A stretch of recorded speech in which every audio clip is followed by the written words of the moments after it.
ناصر وحده مثل حسن وحده وتفرقت وصارت الحاله هاك تشوف فيها الحاله. هو نفسه العقيد قذافي مثل حسن موت خلف اتحاد مثل حسن مع سوريا ومصر والسودان فينه؟ الله اعلم فين. سوريا ماشيه الجهه بتاعت السودان ماشي الجهه بتاع حسن المناوي. فهم ها؟ فهمت؟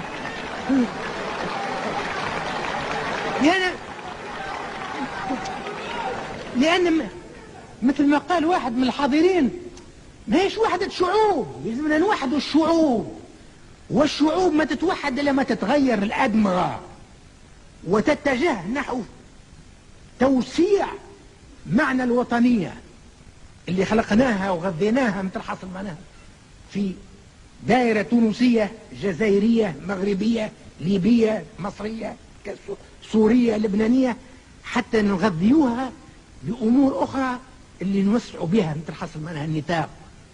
هي رواش الوحدة هي مولي لزيادة القوة باش نكونوا أقوياء.